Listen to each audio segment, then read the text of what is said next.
Adelante, doctor. Muchas gracias. Mientras me acompañan un poco la presentación con algunas imágenes, pero independientemente de eso podemos dar paso a topar los temas de fondo. Primero agradecerles a todos por la presencia.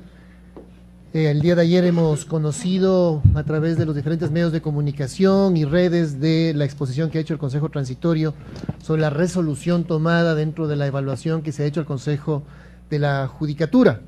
Desde esa perspectiva, primero anunciarles que por Secretaría General aún no hemos recibido la correspondiente notificación. Seguramente esta se va a producir en las próximas horas. Nos hubiera gustado tener ya ese documento para comentarlo un poco más en detalle con ustedes, pero aún no nos ha llegado formalmente y oficialmente dicho documento. Sin embargo, de ello, tenemos algunos elementos que nos permiten tener una reacción inicial sobre lo que el día de ayer hemos escuchado. En primer lugar, quisiéramos decirle al pueblo ecuatoriano que lo ocurrido el día de ayer no es bueno para la insularidad de nuestro país. Lo que ocurrió el día de ayer es una exposición pública donde se ha evaluado injustamente el trabajo de una institución durante estos últimos 5 años y medio, sin que exista realmente más que opiniones parcializadas dentro del mismo y sin que se haya podido llegar realmente a una evaluación objetiva. Lo habíamos anunciado así. Esta evaluación percibíamos ya desde los primeros días de arranque de esta evaluación que se basaba dentro de parámetros más bien subjetivos. Habíamos pedido nosotros que ojalá se pueda hacer una evaluación objetiva, con indicadores, con parámetros claros, con las metas, dentro además de las funciones del Consejo de la Judicatura, no dentro de las funciones de otros estamentos. Cada uno es responsable finalmente de sus actos. No hay sorpresas dentro de lo que ayer ocurrió, por supuesto. Creo que todo el mundo tenía muy claro, luego de las declaraciones reiteradas de varios integrantes del Consejo de Participación Ciudadana, adelantando su criterio, estaba muy claro que la resolución que ayer fue leída la tenían preparada con mucha anticipación. De hecho, resulta difícil pensar que del día jueves, que fueron la audiencia pública, hasta el día de ayer lunes, se elaboró ese documento. Obviamente, este documento claramente se tenía preparado. Pero más allá de que no hay sorpresa sobre la decisión tomada, lo que sí sorprende son la manera como se han usado algunos argumentos para, sin ninguna hilación lógica, llegar a ciertas conclusiones, y más aún planteando aspectos que nunca fueron notificados al Consejo de la Judicatura para que éste se pueda defender. E incluso sobre los notificados no se tomaron en cuenta los argumentos de descargo que el Consejo de la Judicatura preparó y envió oportunamente. Y de los que se tomaron en cuenta, hay unas lecturas parciales sobre el tema. Queremos poner algunos ejemplos. Miren, hay un tema que resulta extremadamente grave. Ustedes comprenderán, ayer hubo una lectura de alrededor de 5 horas y más sobre esta resolución. Y a nosotros nos dieron media hora para descargar todos esos elementos que ayer se presentaron en 5 y más horas. Ya solamente eso muestra el desequilibrio que existe dentro de lo que significa plantear una serie de temas y luego dar un tiempo específico para descargar. Pero por escrito se envió toda la información y lamentablemente no ha sido considerada y tomada en cuenta. Y otro aspecto a ser subrayado: durante 5 horas y más del día de ayer no se dijo una sola cosa que el Consejo de la Judicatura haya hecho bien durante todo este tiempo, lo cual también ya incluso muestra un escenario específico. Adicionalmente, se hizo una lectura en una audiencia pública, en un escenario donde había muchos actores políticos, algunas personas incluso con clara animadversión contra el Consejo por haber sido sancionados, barras. Parecería eso entonces más bien un acto político más que un acto administrativo de evaluación objetiva. Entonces ese hecho, que aparentemente demostraría una intencionalidad de fortalecer la decisión, más bien aparece como un hecho adicional que muestra el carácter sesgado y la animadversión que los evaluadores ya habían manifestado en reiteradas ocasiones en contra del Consejo de la Judicatura, previo incluso a esa audiencia. Así que ha sido, lamentablemente, el día de ayer un nuevo ejercicio de violación de normas básicas de un debido proceso.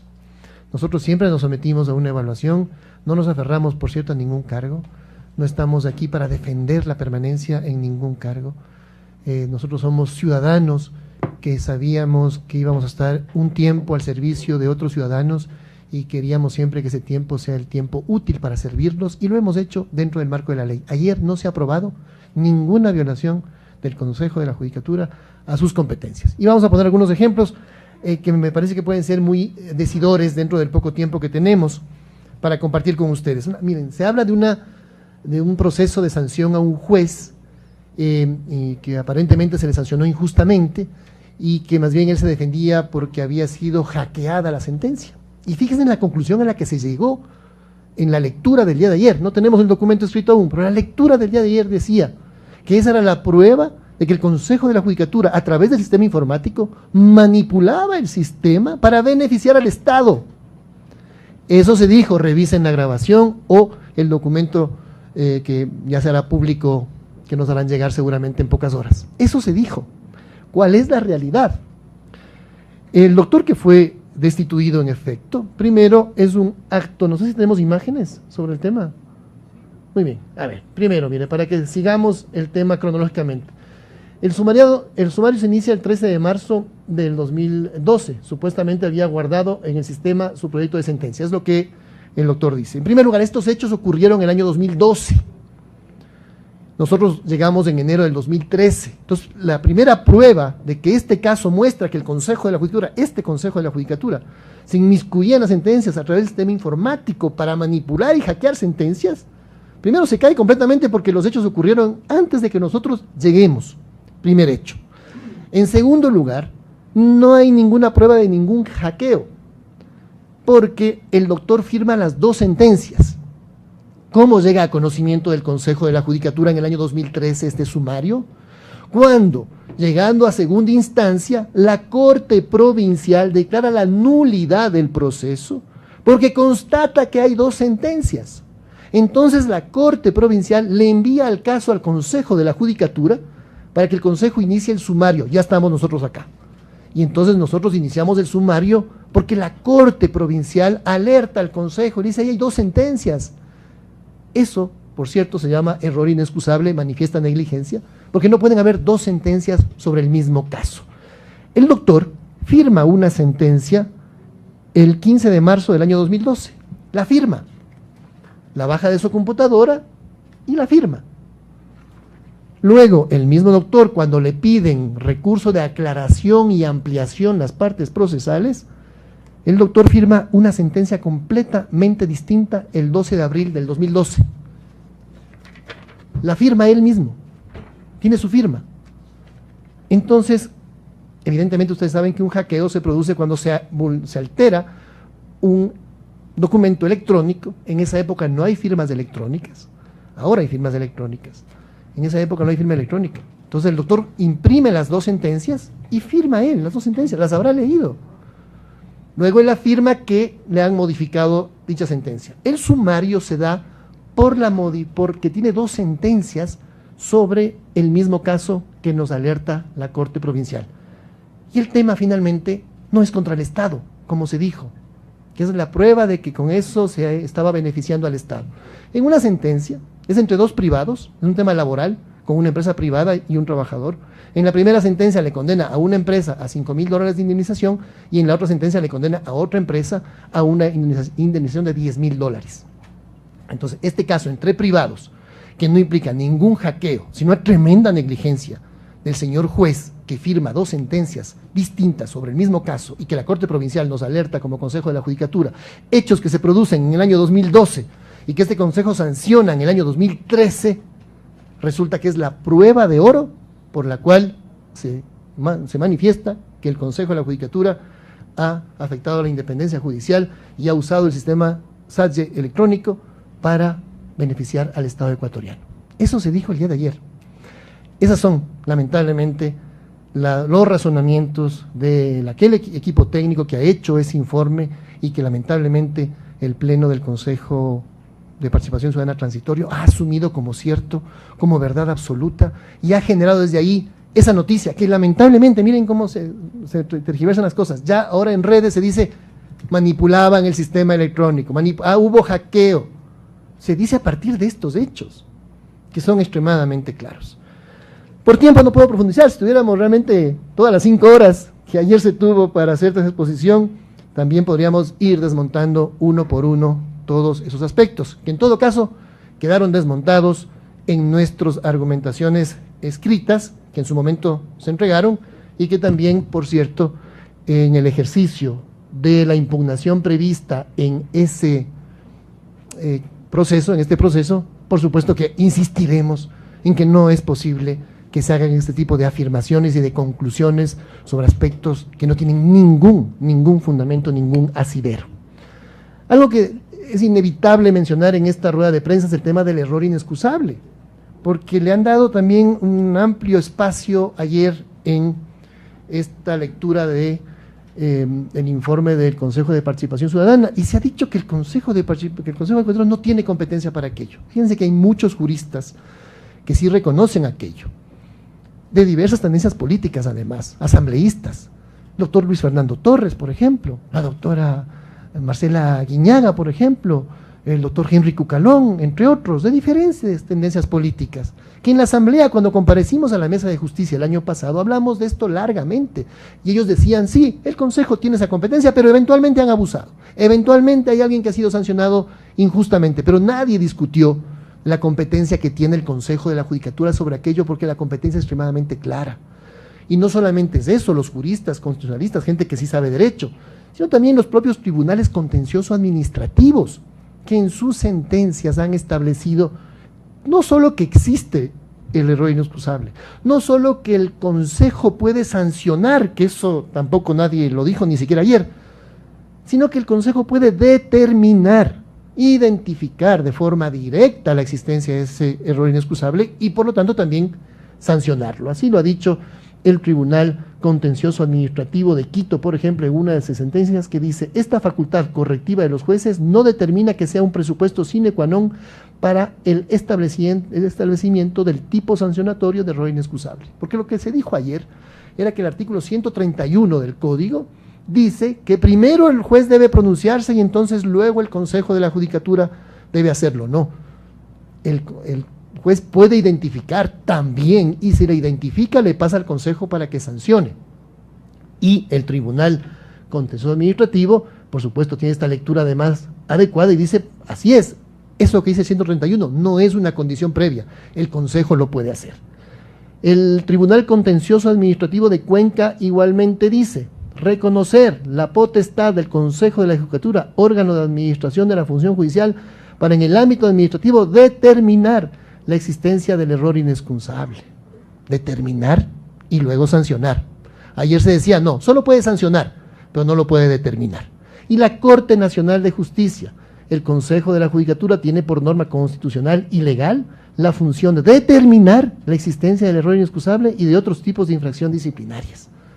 Entonces la jurisprudencia, la doctrina, los constitucionalistas, los asambleístas, los de la mesa de justicia de la Asamblea Nacional en su conjunto, que debatimos largamente todos estos temas, quedó absolutamente claro. Entonces es increíble que luego de 8 años de existencia, de aplicación de esta figura, ahora resulta que hay un equipo técnico del Consejo de...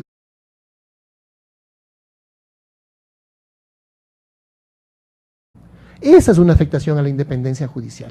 El decir que las sentencias del Contencioso Administrativo y de la Corte Nacional de Justicia no sirven, no son aplicables.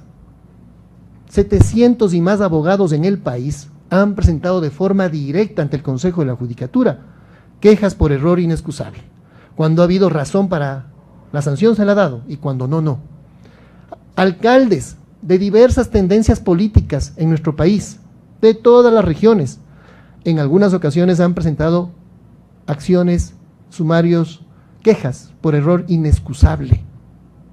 Alcaldes de todas las tendencias políticas del país. Y cuando han tenido razón, se las hemos dado independientemente del color político del partido del alcalde que ha puesto esta queja, que normalmente ha sido para evitar o para sancionar a un mal funcionario judicial que haya ordenado el pago a un contratista incumplido por la vía constitucional que no corresponde, y que la propia Corte Constitucional ha ratificado la competencia que tiene el Consejo de la Judicatura para sancionar cuando se ha mal usado fuera de la ley y la Constitución las acciones de protección. Los alcaldes, muchos se han visto afectados por eso, cuando algún funcionario ha ordenado pagar a un contratista incumplido. Insisto, alcaldes de todas las tendencias políticas, revisen aquello. Pero ahora resulta que el Consejo de Participación Ciudadana dice que el Consejo no tiene esa potestad. Ahí está la sentencia de la Corte Constitucional, justamente, que le da esa competencia al Consejo de la Judicatura. Pero bueno, veamos algunos casos de negligencia manifiesta y error inexcusable que implicarían que, de acuerdo al Consejo de Participación Ciudadana, deberían haber quedado en la impunidad, o que, de acuerdo a ciertas reformas legales que algunos plantean, estos casos entonces no tendrían una vía para ser sancionado. Hubo un juez, desde el empalme, que estaba suspendido por otra sanción, no tenía competencia para actuar, y además desde el empalme ordena el embargo de medio naranjal, que involucraba el embargo de iglesias, escuelas públicas, parques públicos y un perjuicio a miles de ciudadanos de Naranjal por un problema privado entre dos hermanos que se disputaban aparentemente una herencia. Eso hizo un juez. Si es que eso no es negligencia manifiesta y el error inexcusable, y dejábamos esto entonces como que nada hubiera pasado, el Consejo ahí sí no hubiera cumplido con su responsabilidad.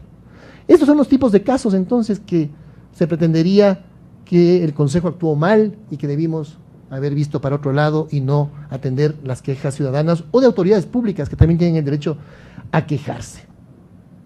Igualmente, en Babahoyo, este caso tremendamente dramático, esto es un error inexcusable muy grave, en el cual,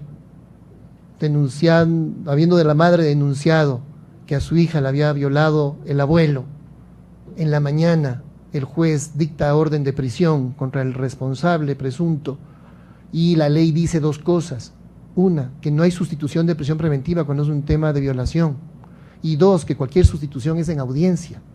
En la tarde ese juez, en cambio, libera al acusado, sin audiencia, y además de un delito que no cabía la sustitución.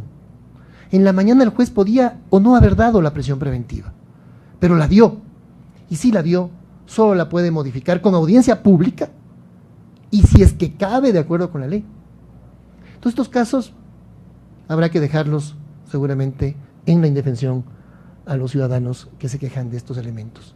Y si la justicia ecuatoriana ha cambiado, es justamente porque estos hechos ya no quedaban en la impunidad como era antes. Y esto no es escarnio para los jueces del Ecuador, la gran mayoría son buenos jueces que aplican correctamente la ley, pero hay algunos, pocos, que hacen quedar mal, y que nuestro deber es, dentro de nuestras competencias, tomar las medidas pertinentes. Igualmente, otro caso de estos, igualmente que grafica la gravedad de estos hechos. Una señora sale de su trabajo en el sector de Calderón, es violada por 3 individuos, y cuando intenta huir le rompen el cerebro, le destruyen el cerebro, le destrozan la cabeza con un taladro. Son capturados los 3, se inicia el proceso, tienen prisión preventiva. Cuando se va a llamar a juicio, el fiscal dice que no va a acusar a 2. Como es un delito tan grave, mayor a 15 años, sube en consulta obligatoria, pierde competencia, sube en consulta obligatoria al fiscal provincial. El fiscal provincial está analizando el caso y mientras lo analiza sin competencia, el juez que envió eso al superior para la consulta, ese juez que no podía pronunciarse, se pronuncia y deja en libertad a los 2 procesados. Cuando viene el dictamen del fiscal diciendo no estoy de acuerdo con lo que el fiscal ha hecho abajo, abstentivo, este juicio debe continuar contra 2 de los 3, el otro ya se había fugado y hasta ahora ha sido recapturado. Eso, si no es error inexcusable y también una negligencia manifiesta, es justamente las prácticas que hemos nosotros venido también a erradicar. No hacer edificios y tecnología, que también se han hecho, y en nuestro caso nos hemos hecho con toda decencia, para el bienestar de los funcionarios y sobre todo de los usuarios, sino sobre todo para que haya estructuras éticas dentro de la función judicial, que ha sido nuestro trabajo. Y un ejemplo más, entonces ahora resultará que un juez que se demora 1 año en hacer lo que debía hacer en 3 días, y el ciudadano se queja, entonces resulta que no se puede aplicar el artículo 109.7, porque en ese caso el Consejo no tendría competencia directa para aplicar, según lo que se ha dicho el día de ayer, ni error inexcusable ni negligencias manifiestas. Entonces es bueno que la ciudadanía no solo se quede en estos abstractos que dicen, es que falta independencia, es que el Consejo ha abusado del error inexcusable, es que esta ha sido la herramienta para perseguir a los jueces. Mentira, vamos caso por caso. Con el tiempo suficiente vamos caso por caso y veamos qué hicieron cada uno de los jueces que tuvieron que salir de la función judicial por cometer este tipo de atropellos a los ciudadanos. En la Asamblea Nacional hubo un tiempo suficiente para presentar todos los casos de los cuales se nos acuse que fueron anexados al juicio político. Fuimos caso por caso, para sorpresa, admiración, estupor, rechazo de los miembros de la mesa de fiscalización, que vieron con estupor cómo se pretende avalar desde un juicio político la actuación de esos jueces que fueron sancionados dentro del marco de la ley. Y quedó extremadamente clara, por supuesto, también la competencia que sí tiene el Consejo de la Judicatura para sancionar. Otro tema importante, la designación del fiscal subrogante. Ayer se mencionó, son tantos temas, pero hemos escogido estos que son muy emblemáticos. Se dice, una vez más, que el Consejo de la Judicatura no nombró correctamente al fiscal subrogante. Esto hemos podido analizar con algunos de ustedes en sus entrevistas, algunos de radio, algunos de medios escritos, con detalle. Pero vamos al resumen del tema. Para llegar a la Fiscalía Subrogante del año 2017 y del año 2018, tenemos que remontarnos al año 2014, porque ahí se reformó el Código Orgánico Integral Penal y en esa reforma se le dio competencia directa al Consejo de la Judicatura para poder hacer el concurso para el nombramiento de fiscales provinciales, porque antes teníamos que esperar que la Fiscalía General le pida al Consejo. Pero como la Fiscalía no pedía el nombramiento de fiscales provinciales por concurso, sino que estaban nombrados a encargo, entonces el legislador le quita ese candado a la ley y le dice al Consejo de la Judicatura, finalmente, Consejo, usted haga los concursos, sin que se lo pida la Fiscalía. 2014. Entonces, para hacer el nombramiento de fiscales provinciales había primero que escalafonar. Había que escalafonar primero, porque solo fiscales de nivel 3 pueden ser fiscales provinciales. Todo esto arranca en el 2014. Diciembre del 2014 arranca el primer documento que implica el proceso de escalafonamiento. Y en el año 2015 necesitábamos tener de finanzas los presupuestos para el pago de escalafonamiento, porque cada escalafón tiene un sueldo distinto. Había que definir también con Fiscalía General todo el proceso de evaluación. Se hizo todo esto y terminó un proceso en noviembre del 2015 con el escalafonamiento. Ahí llegaron 70 fiscales, llegaron al nivel 3. En ese concurso, el doctor Pérez Reina, actual fiscal encargado, queda en primer lugar del escalafonamiento, con diferencias pequeñas entre el número 2, 3, 4, etc. La doctora Tania Moreno queda segunda a pocas décimas del doctor Pérez Reina, y luego viene un listado de quienes quedaron hasta el número 70 en el nivel 3. En el año 2016 se produce la evaluación y concurso para designar fiscales provinciales. Se genera nuevamente un nuevo concurso, la evaluación pertinente, y tenemos que en el año 2016 la doctora Tania Moreno queda primera en ese concurso, segundo el doctor Jen Rea, tercero creo que es una doctora de Pastaza, y octavo o noveno, con poco diferencia de puntajes finalmente, el doctor Pérez Reina. 2016. 2017, y hago este énfasis porque dice que en el mismo día hemos hecho todo. Año 2017, se produce por primera vez la designación de fiscal subrogante. ¿Qué hace el Consejo de la Judicatura? Al ser la primera vez que se iba a designar fiscal subrogante, porque en el 17 se nombró fiscal general el doctor Vaca Mancheno, y la ley dice que cuando se nombre fiscal general, ahí se nombra fiscal subrogante. Como era la primera vez, pedimos a la Procuraduría que nos aclare las normas y que determine cuál es la evaluación que se debe tomar en cuenta para el nombramiento de fiscal subrogante, porque la norma dice que debe ser el fiscal de mejor puntaje de la mayor categoría. La categoría era la número 3 y había 2 evaluaciones. Y la Contraloría nos responde la Procuraduría nos responde en el año 2017 que es la evaluación más reciente realizada a los fiscales que pertenecen a la categoría 3. La más reciente es la del 2016, no la del 2015. Se nombra, por lo tanto, fiscal subrogante en el año 2017 a la doctora Tania Moreno. Y en el año 2018 se produce este hecho de que tanto el fiscal Vaca como la fiscal Moreno eran parte de una denuncia, y por primera vez creo que en la historia se presentaba este hecho de que ni el titular ni la subrogante podían conocer una denuncia. La Fiscalía nos consulta y nos dice quién puede atender esta denuncia. Nosotros le consultamos a la Procuraduría, quien nos dice sigan el orden de sucesión de la más reciente evaluación realizada a los fiscales de nivel 3. Por eso le correspondía al doctor Genrea.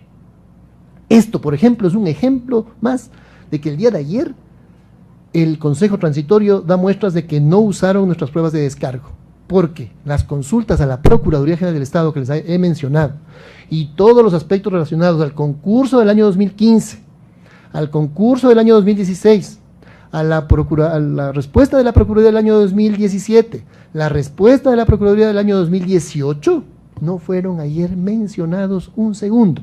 Simplemente se dijo, han nombrado mal al fiscal subrogante, cuando todo es extremadamente claro dentro del expediente que hemos mencionado.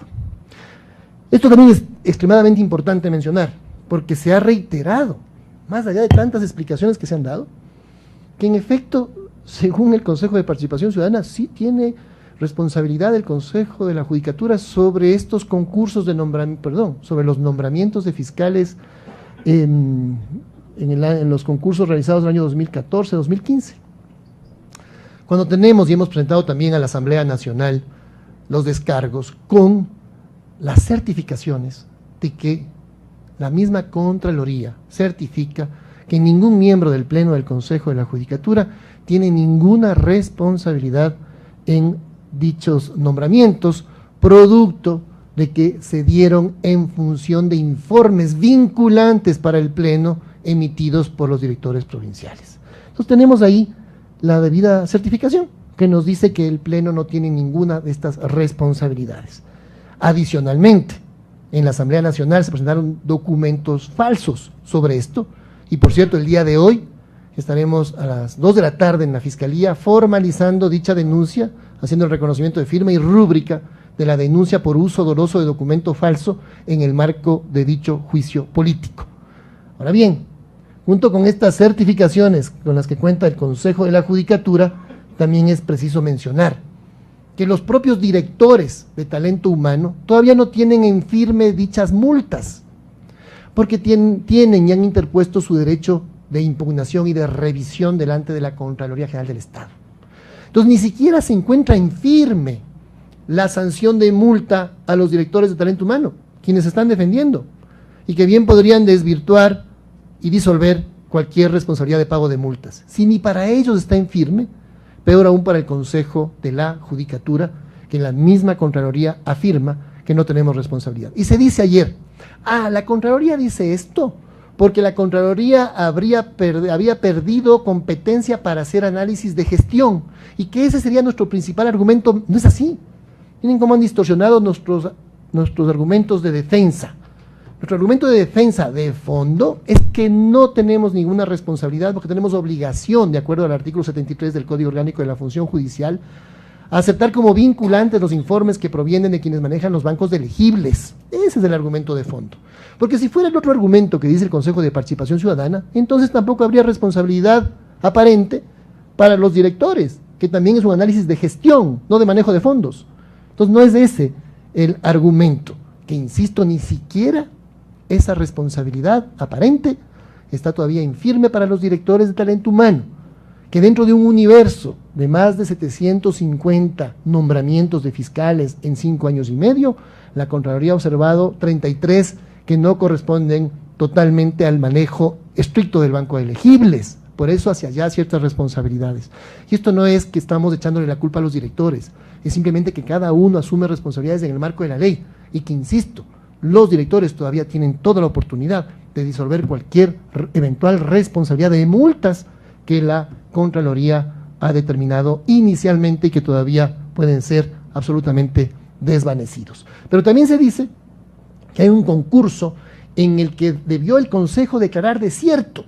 No es el tema del nombramiento, sino que es un concurso en el que se debió declarar desierto. Igualmente la Contraloría dice que en ese concurso tampoco el Pleno tiene ninguna responsabilidad, y responsabiliza a los directores porque no se declaró desierto dicho concurso. Lo que sucede ahí es que hay una lectura que no es la lectura correcta, pero eso le corresponderá también a los directores defenderse en Contraloría frente a esa eventual determinación de responsabilidades también de multa. ¿Qué significa esto? Que hay dos normas. La Contraloría dice que debieron declarar desierto. El tema es que no correspondía a la declaratoria de desierto. Si hubiesen declarado desierto, los directores estarían ahora glosados quizás por $230,000, que es lo que costó dicho concurso, porque para declararlo desierto necesitamos tener una causal. Y si no lo declaro desierto con causal, hay unos costos por declarar desierto. Hay dos normas, una reglamentaria que dice que si no tengo suficientes participantes a la entrada que se inscriben al concurso, lo declaro desierto y arranco de nuevo. ¿Para qué?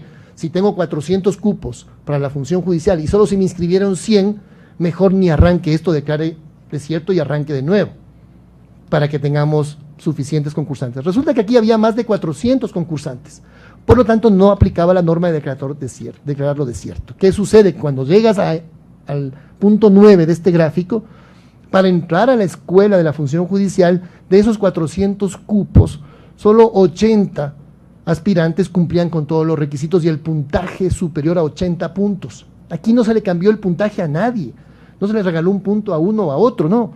Lo que ocurrió fue que la recomendación técnica era bajarle de 80 a 70 el umbral de ingreso a la escuela. La norma de declaratoria de desierto lo que dice es, si no hay nadie que haya aprobado este concurso, declárelo desierto y empiece de nuevo, y los que concursaron no pueden volverse a presentar. Esa norma no puede aplicarse en ese punto porque hubiera perjudicado a gente que sí entró y además había 80 puestos. Entonces la decisión y la recomendación de bajar el umbral de 80 a 70, que está dentro de parámetros absolutamente razonables y de exigencia académica, es lo que se hizo. Y eso la Contraloría dice, directores, ustedes son responsables de estas recomendaciones. Recomendaciones y determinaciones que los directores están defendiendo. Y puede ser que tengan mucho éxito su defensa, evidenciando esta lectura jurídica. Pero eso lo están haciendo los directores. Y el Consejo no tiene ahí ninguna determinación de responsabilidades por parte de la Contraloría General del Estado. Pero se ha dicho que sí, que esta es la prueba del concurso mañoso. Aquí no hay ninguna determinación de Contraloría diciendo que se le bajaron o se le regalaron puntos a nadie. Finalmente, se dice que el Consejo debió haber arreglado esto. ¿A quién se dirige la Contraloría? Se dirige a la Fiscalía y dice, Fiscalía General dispondrá al director de Talento Humano que, a base de los datos remitidos por la Fiscalía General del Estado al Consejo de la Judicatura, regularice los procesos con la finalidad de corregir las novedades detectadas. Posterior a ello, notificará al Consejo de la Judicatura sobre las acciones realizadas.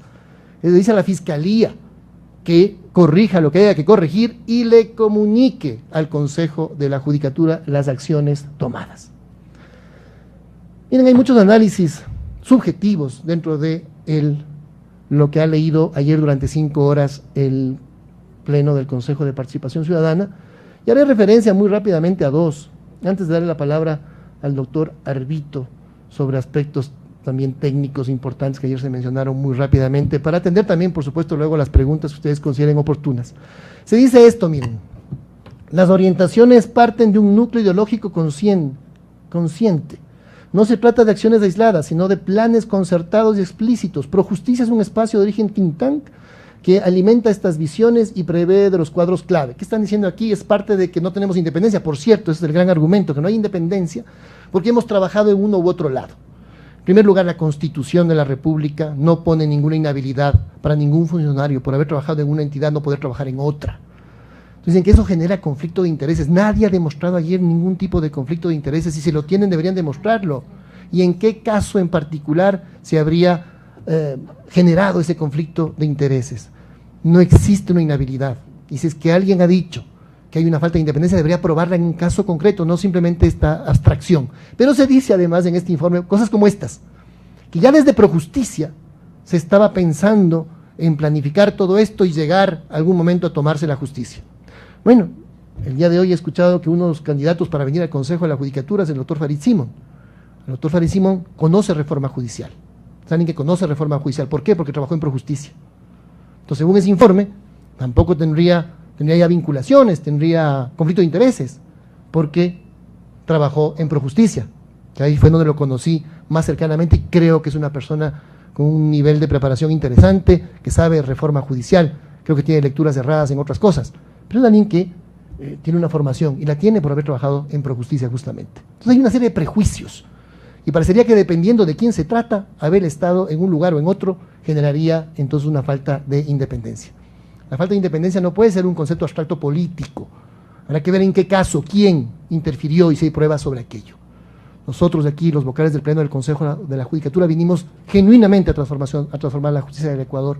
No hacerla más eficiente solamente, sino independiente, por supuesto, que es parte de su eficiencia, porque de qué calidad de justicia se puede hablar si no tenemos jueces, probos que hayan venido de concursos públicos, transparentes, que nadie ha podido refutar, más allá de criticar con generalidades, sean los que administren justicia, y por eso ha mejorado la justicia en nuestro país. Termino rápidamente, no quiero cansarlos y quiero dar tiempo para cualquier pregunta que tengan, y el doctor Arbito, que él también quiere hacer unas precisiones, muy rápidamente.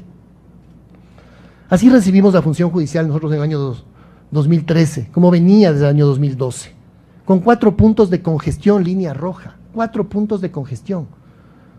El ideal es 1.5, porque siempre hay cosas en trámite. Estamos en 1.6, muy cercano al nivel de trámite ideal y correcto. La línea azul es la línea de dependencia, cuánto en promedio se demora un juicio. 3 puntos significa que para poner al día a la función judicial en el año 2012, necesitábamos 3 años sin recibir ninguna causa nueva. Es decir, si cerrábamos la función judicial y nos dedicábamos solo a tramitar lo pendiente, necesitábamos 3 años para ponernos al día. El ideal es 0.5, hoy estamos en 0.6. Gracias al COGEP, al Código Orgánico General de Procesos, reforma procesal la más importante de la vida republicana del Ecuador, en la que ayer no se dijo absolutamente nada, ni una palabra sobre la reforma procesal, que no es eficientismo, es transparencia, es rapidez, son las 2 cosas que la gente ha pedido, como que sea parte de la transformación de la justicia. Y los niveles de resolución, antes menores al 100%, luego mayores al 100% y que deben estabilizarse en 1, es decir, lo que entra sale dentro de los tiempos procesales. El ideal es 1, estamos en 1.4, es decir, muy cercanos a estabilizar un sistema procesal que respeta los tiempos procesales. No hago más énfasis por el tema de tiempo, pero ayer se dijo que también en el último punto era que la ciudadanía toda piensa mal de la función judicial, y esto no es cierto. Nosotros hacemos encuestas también de usuarios, las percepciones o impresiones pueden ser causa o fuente de muchos temas, usuarios que entran y salen, no con encuesta sesgada, abierta, para no engañarnos, donde tenemos encuestas que nos muestran que ha subido enormemente la satisfacción ciudadana de lo que nosotros hemos recibido. Quizás en una oportunidad más adelante, creo que tendremos tiempo de una rueda de prensa adicional, quizás en estos días antes de terminar funciones. Primero vamos a presentar el recurso de revisión, por cierto, porque hay tantas cosas que precisar, lo vamos a hacer dentro del tiempo que tenemos, y luego cuando nos respondan, pues quedará en firme ya dicha resolución. Dicho esto, le paso al doctor Arbito para que él complemente algunas precisiones de lo que ayer se escuchó. Muchas gracias, señor presidente. Buenos días con todas y con todos. Muy rápidamente, quería tocar 2 temas que fueron mencionados ayer en el informe. Primero, respecto a este concurso de notarías. Debo decirles, primero que nada, no sé si ponemos la presentación en pantalla, primero que nada, que se mencionaron ayer, por un lado, algunos casos que se mencionan o señalan de amigos de funcionarios del Consejo de la Judicatura, y que esto hace presumir que no han sido imparciales. Sobre ese tema, debo manifestarles lo siguiente. Primero, esos casos nunca nos fueron advertidos en el informe preliminar, sobre lo cual nosotros podríamos haber presentado pruebas de descargo. Segundo punto, en ningún momento el informe ha señalado que estas personas que tienen todo el derecho del mundo de participar en estos concursos, cuál ha sido la inhabilidad o cuál ha sido el tráfico de influencias para ser nombrados. Se le subió un punto, se le quitó aquello, no podía participar. Lo que señalan es que X, Y, Juanito Perencejo han trabajado en el mismo sitio donde trabajó Juan Pihuave. Ante eso, pues compañeros de la prensa, no conversen entre ustedes, porque mañana cualquier tema de amistad entre ustedes lo inhabilitaría a participar en cualquier concurso a los otros. Ecuador es un país de 14 millones de habitantes, aquí todos nos conocemos, y eso no es causal de inhabilidad. Inhabilidad o la ilicitud sería demostrar que alguien fue favorecido indebidamente en uno de los procesos. Eso no se ha dicho en el informe, y ustedes lo podrán constatar. Ayer se dijo, fulano, sutano y mengano son amigos de no sé quién. Eso no es causal de inhabilidad. El otro punto se refería al caso del abogado Pablo de Fina. Sobre esto, yo quería mencionarles lo siguiente. El abogado de FINA participó para notario en la provincia del Guayas. Ojo, y quiero ser bastante claro en esto. Ninguno de los concursos para notarías se ha intervenido para notarías específicas ni para cantones específicos. Yo participo para ser notario en la provincia del Guayas. La provincia del Guayas tenía 58, si no me equivoco, 56 vacantes en la provincia del Guayas. El abogado de FINA tenía un puntaje que le permitía, la provincia de Guayas tenía, 65 personas aprobaron para la provincia del Guayas, 47 vacantes de esas de notarías en la provincia del Guayas estaban en la ciudad de Guayaquil. Y el abogado de FINA era el puesto número 52, ¿ok? A él se le convocó, lamentablemente aquí estamos señalando, a él se le convocó el 29 de abril del 2015 para que escoja una de las notarías. Recuerden ustedes que las reglas del concurso de notarías indicaban que los mejores puntuados, en orden de puntaje, iban accediendo y escogían a qué notaría querían ir, ¿ok? Habían 47 notarías en la ciudad de Guayaquil, el abogado de FINA estaba en el número 52. Cuando le toca, el abogado de FINA firma su participación, su presencia dentro de este acto de escogitamiento, pero cuando le toca escoger, él ya no está presente. No sé por qué. Por el orden, daría a entender que ya las notarías en la ciudad de Guayaquil se habían agotado porque él estaba 4 o 5 puestos por fuera de aquel número de notarías de la ciudad de Guayaquil. Reitero, todos los notarios participaron para notarías en la provincia del Guayas, en este caso. Otras personas aceptaron irse a Naranjala, a Marcelino Maridueña, El Triunfo, ¿verdad? El abogado de FINA está por fuera. Cuando se da una vacante en la ciudad de Guayaquil, el abogado de FINA dice, esa vacante es mía. Él no participó para una vacante en la ciudad de Guayaquil, participó para una vacante en la provincia del Guayas. Y el Consejo de la Judicatura resuelve que al darse vacantes de notarías dentro de las capitales provinciales, los notarios que habían accedido a lugares fuera de la capital de provincia sean los primeros opcionados para cubrir esa vacante y las vacantes que quedan por fuera se cubran con las personas que estaban en el banco de elegibles, lo cual era bastante justo. Yo ahora, como se terminaron las vacantes en la ciudad de Quito, simplemente me voy de la reunión, ustedes aceptan irse a lugares fuera de la capital provincial y ahora que hay la vacante en Quito, regreso y digo, esa es mía. No se me ha vulnerado ningún derecho, porque yo participé para la provincia del Guayas. Se está dando preferencia también a la carrera notarial para que sean aquellos notarios que aceptaron los cantones fuera de la capital provincial quienes se acercan a la capital provincial y recuerden que siempre la participación fue para la capital, para la provincia y no para un cantón específico. No está puesto en presentación, pero también quería referirme al tema de la autotutela, que fue mencionado ayer. Se indica que no tenemos competencia para la autotutela. La autotutela nace de un principio constitucional, de la aplicación que tenemos todos los funcionarios públicos de aplicar directamente las normas constitucionales y legales. La autotutela, recuerden ustedes que no es un recurso, es una facultad que tiene el ente administrador, ya ahorita no, son 2 láminas y las puedo comentar rápidamente. La autotutela tiene una doble vía. La primera vía es que el ente administrador no necesita de la función judicial para ejercer o que surta efecto su decisión. Por ejemplo, si mañana nosotros destituimos a un funcionario judicial en aplicación del sistema disciplinario, que es un sistema de administración, nosotros no necesitamos que la justicia saque a esta persona. La decisión administrativa entra en ejercicio de manera directa. Y la segunda esfera es que nosotros tenemos facultad, como lo dice aquí, es la potestad del control y revocatoria que tiene la administración respecto de sus decisiones. ¿Qué pretende? Resguardar la vigencia de normas constitucionales cuando creemos que en algún acto administrativo se ha violentado algún principio constitucional, ¿verdad?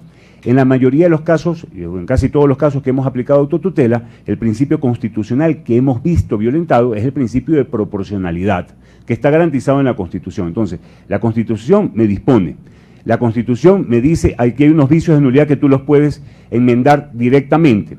La Corte Constitucional así también lo ha señalado y dice, la doctrina jurídica establece 2 tipos de autotutela, la declarativa que consiste en la facultad de la administración de emitir decisiones con los que se pueden crear, modificar o extinguir derechos y deberes de los administrados sin que para eso medie el recurso de los tribunales. Asimismo, la Corte Constitucional ha dicho, la autotutela de la que goza la administración tiene sus límites y estos son precisamente el respeto que debe a los derechos constitucionales y a los reconocidos por los tratados internacionales.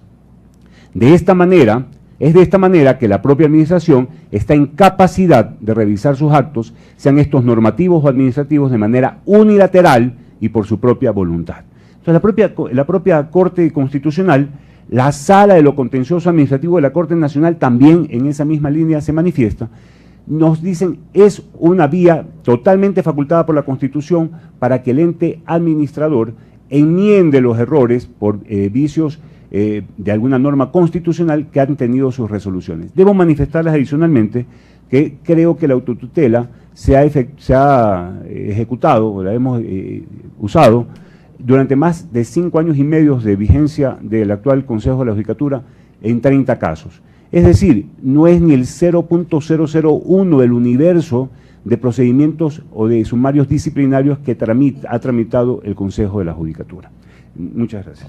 Si me permites, solo un segundo. Sé que hay muchas preguntas y encantado vamos a atenderlas, pero solo quiero poner un ejemplo porque se ha dicho mucho que las denuncias que se han presentado son anónimas porque es para proteger al denunciante. Perfecto, pero se debe hacer una mínima contrastación de temas.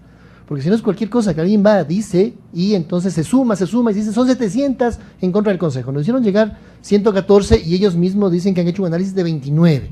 Pero, por ejemplo, una de un denunciante anónimo habla de que en un juicio en el que interviene Petroecuador por una cuantía muy importante, se dice que el doctor Tomás Alvear, perdón que dé los nombres, pero están ya dentro de estas denuncias, director general, 2 jueces, voy a omitir sus nombres, una funcionaria del Consejo de la Judicatura, se han reunido para que justamente se beneficie al Estado. Y una de esas reuniones habituales, según este informante anónimo, es en Termas de Papasacta, el 15 y 16 de septiembre del 2017.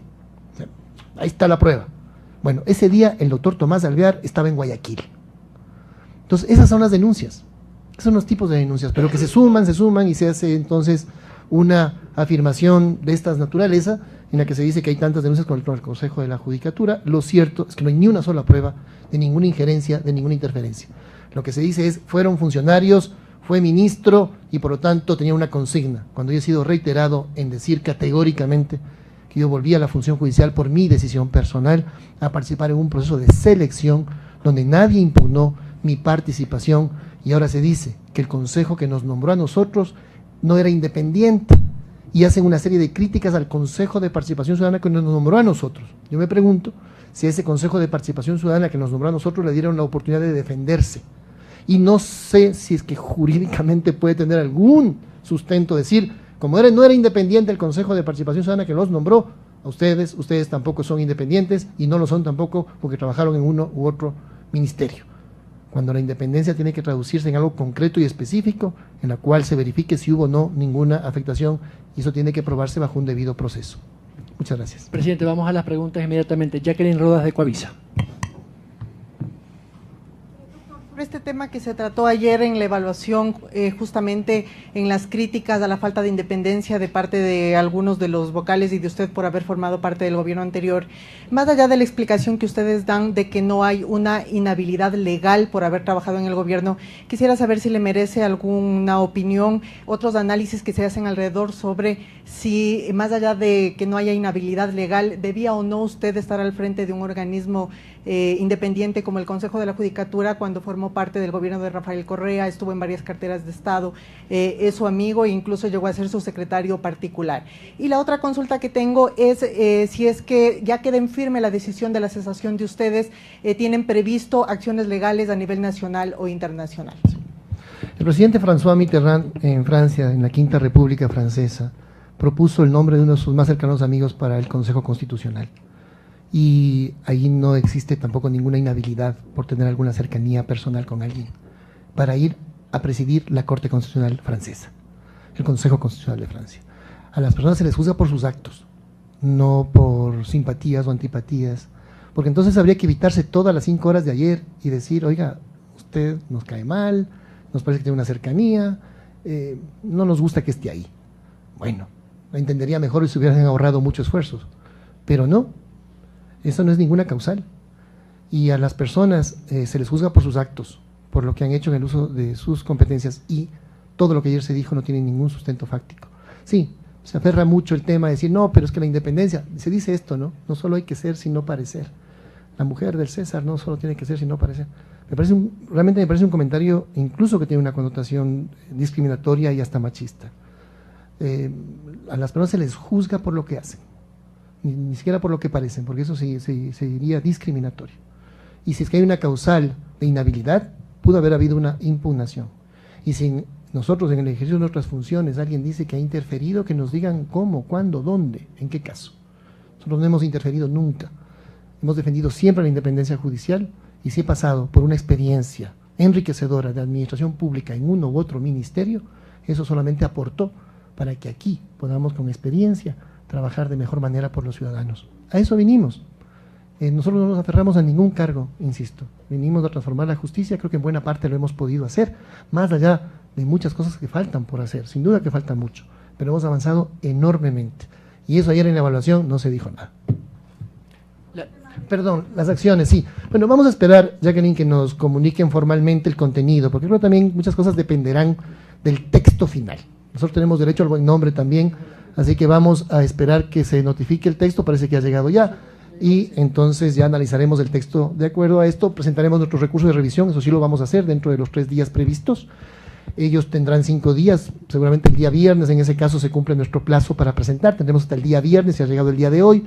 Viernes presentaremos nuestro recurso de revisión con estos y muchos otros argumentos de descargo que hemos compartido con ustedes, y el Consejo tendrá a partir del lunes 5 días para decidir, puede ser el día lunes mismo o el martes.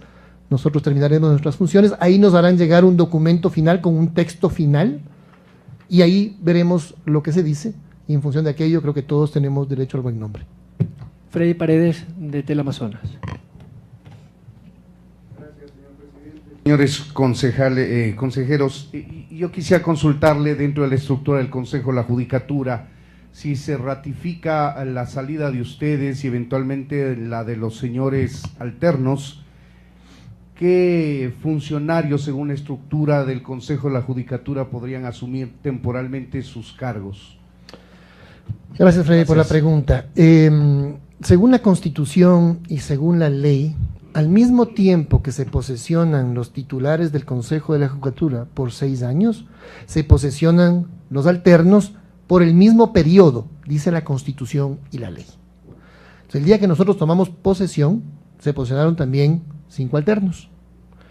Esos alternos, de acuerdo con la ley, están para reemplazar temporal o definitivamente a los integrantes del Consejo de la Judicatura. Y si es de manera definitiva, para completar el periodo por el cual fueron designados los titulares. Eso dice la Constitución y la ley. En el momento actual, me parece que hay 4 suplentes, 4 alternos, que de acuerdo con esas normas les correspondería asumir el tiempo que resta. Ahora bien, esto además porque ellos no fueron evaluados.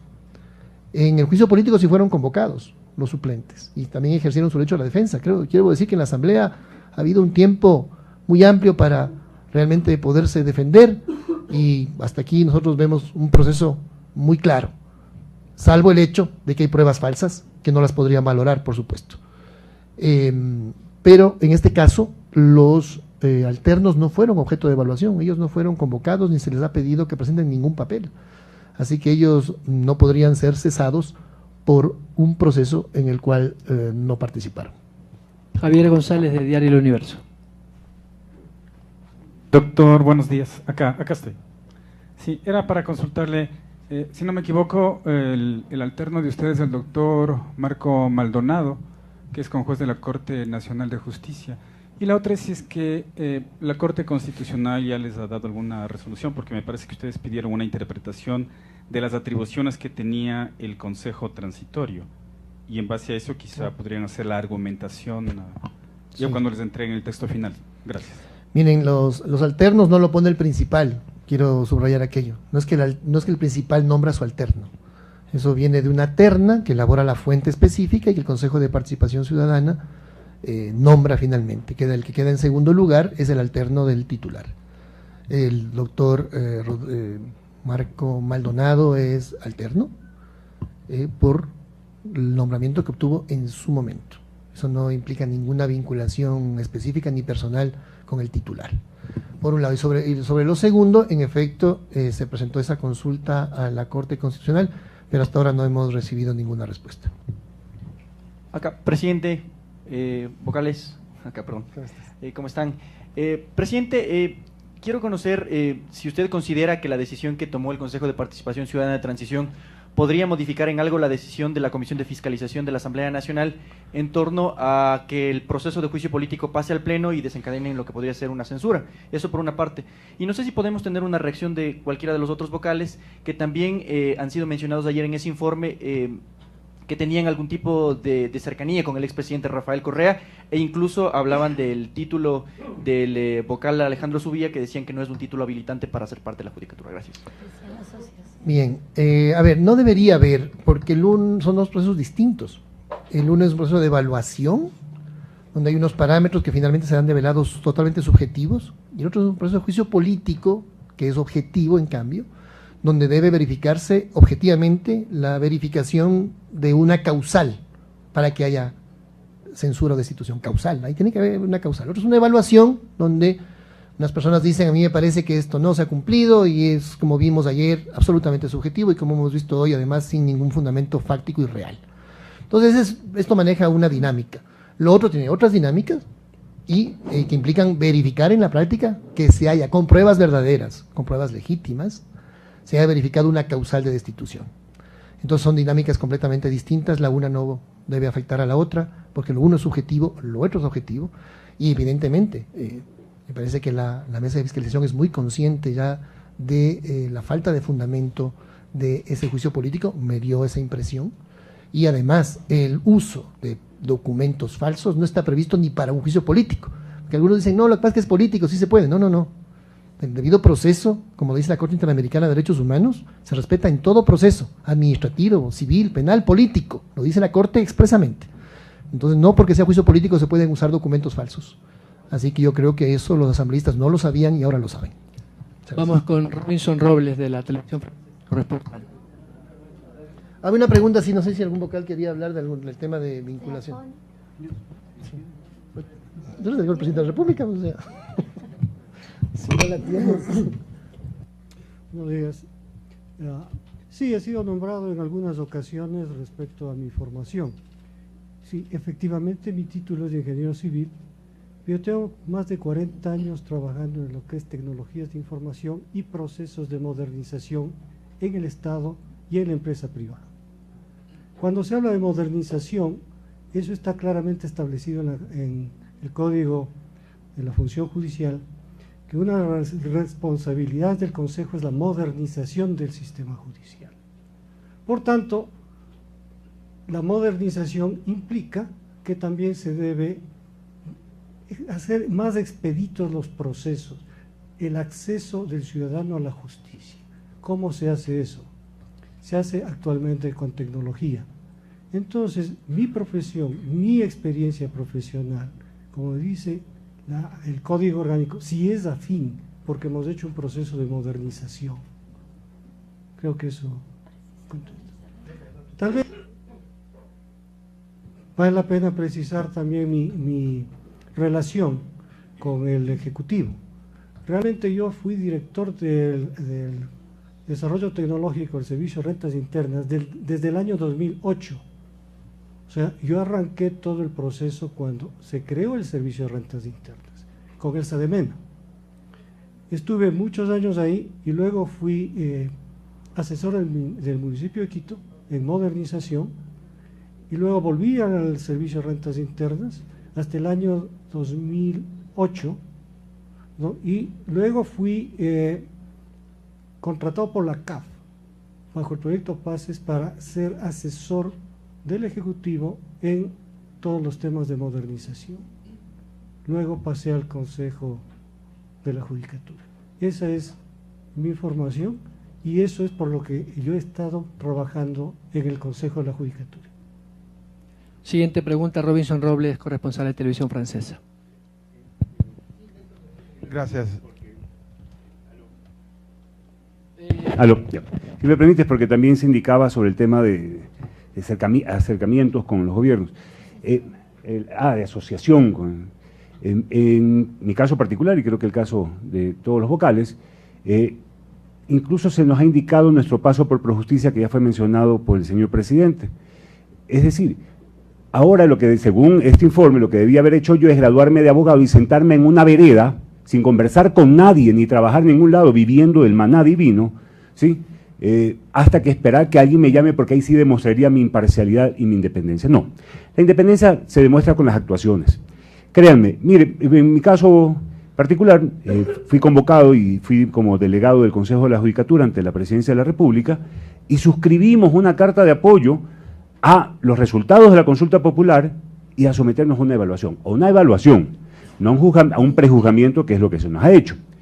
Y eso se hace porque uno es independiente, porque créanme, uno actúa por principios y las mentes no están en alquiler de ningún gobierno, las mentes están en servicio de los principios de uno. La independencia la garantizamos en nuestras actuaciones y el hecho de haber pasado por un gobierno, no, muchos de los miembros que forman hoy día parte de este Consejo de Notables han participado en distintas organizaciones gremiales, organizacionales políticas. Yo no creo, porque mañana vendrá otro gobierno, ganará elecciones y dirá, ese conjunto de notables que estaba relacionado, y borremos todo y pasemos borrón y cuenta nueva. Y aquí hay que ir trabajando en fortalecimiento institucional. Y si a alguien se lo acusa de no ser independiente, debe demostrarse en qué no lo ha sido y ser sancionado. Pero no porque ha trabajado o es primo de Menganito o porque algún día conversó con fulanito. Y esto hay que ser muy claros y, como lo reitero, en el caso nuestro como vocales, no se nos puede acusar o no se nos ha acusado de ningún acto específico en el que esté involucrado nuestra independencia. Nuestras actuaciones han sido independientes y lo demostramos no solo con nuestra trayectoria de trabajo, de la cual estoy muy orgulloso, porque es de aquella que he aprendido, ha fortalecido mi profesionalismo y, sobre todo, mis estimados amigos, es de lo que honradamente he llevado el pan a mi casa y para mantener a mis hijas. Ahora sí, Robinson Robles, por favor. Gracias. Bueno, la pregunta mía, bien a manera de reflexión, difícil hablar de terminología jurídica, caso por caso, de todo lo que se habló ayer de 5 horas, pero da la impresión de que en esta lucha de despolitizar la justicia, de evitar que haya intervenciones políticas de independencia, vemos desde afuera con ojos distintos, y es que casos como el 30S, que antes eran sancionados con severidad, hoy de pronto son liberados los acusados.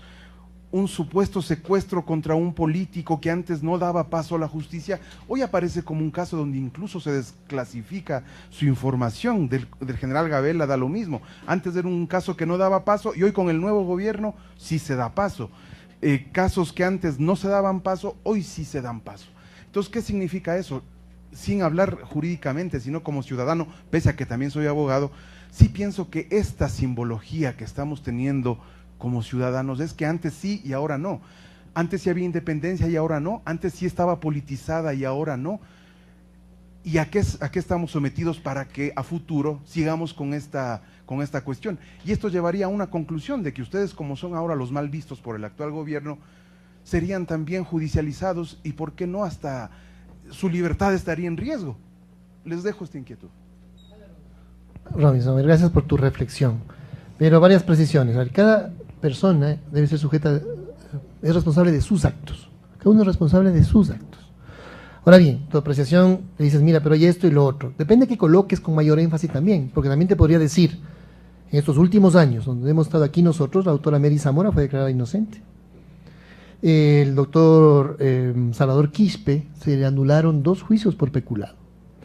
La señora Manuela Pic, que iba a ser deportada por el gobierno, una jueza detuvo esa deportación y ordenó que no se le deporte. Y así puede haber muchos casos. Y hay otros en los que se ha ganado y se ha perdido. El 30S hay gente que salió inocente en todo este tiempo y otra gente que ha sido culpable. El coronel Carrión fue declarado inocente. En fin, ahí hay casos y casos. Si es que alguien tiene, para la inocencia o para la culpabilidad, elementos que grafican una intervención, creo que debería probarlo. Estoy de acuerdo contigo, se puede generar una impresión u otra, pero a la hora de juzgar, hay que ir a los hechos concretos, porque no se puede juzgar a un consejo, cualquiera que éste sea, por apariencias o porque se ha colocado con mayor énfasis un tema u otro. Esto no es bueno para la democracia, no es bueno para la institucionalidad de un país. Y lo que necesitamos es instituciones fuertes y que los jueces definan y juzguen en función de sus competencias, de sus convicciones, de lo que pasa en un proceso. Esa debería ser la convicción de cada juez a la hora de decidir. Y si alguien pretende incidir en su decisión, eso debería ser develado y probado. Pero ahí, por supuesto, eso necesitamos, que los jueces tengan la interés de siempre definir con ética, más allá de cualquier presión, amenazas que podrían existir, incluso de crimen organizado, y decidir a pesar de ello con independencia, que es un derecho de la ciudadanía, no un privilegio del juez, con independencia. Y si no la hubo esa independencia, hay que probarla. Juan Carlos Boada, de Radio Municipal. Buenos días a todos. Ya se ha contestado bastante lo que ayer se dijo, tan solo a lo mejor un criterio suyo respecto a lo que pedían las barras. ¿Cárcel para todos ustedes?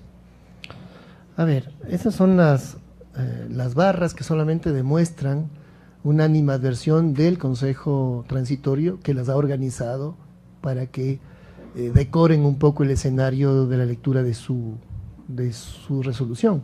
Para nosotros eso, más que una decisión de sagacidad política, lo único que ha demostrado es una vez más la falta de imparcialidad de el Consejo de Participación Ciudadana a la hora incluso de emitir su resolución. Nosotros no hemos infringido la ley, pudimos haber cometido muchos errores, pero no hemos infringido la ley.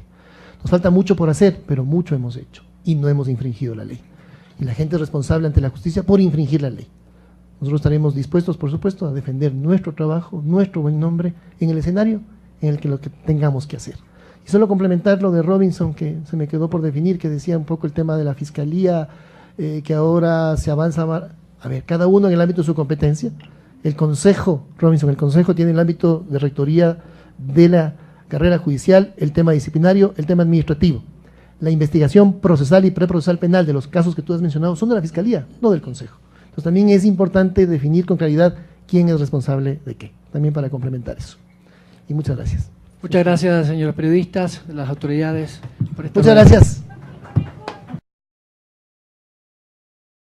Consejo de la Judicatura. Hacemos de la justicia una práctica diaria.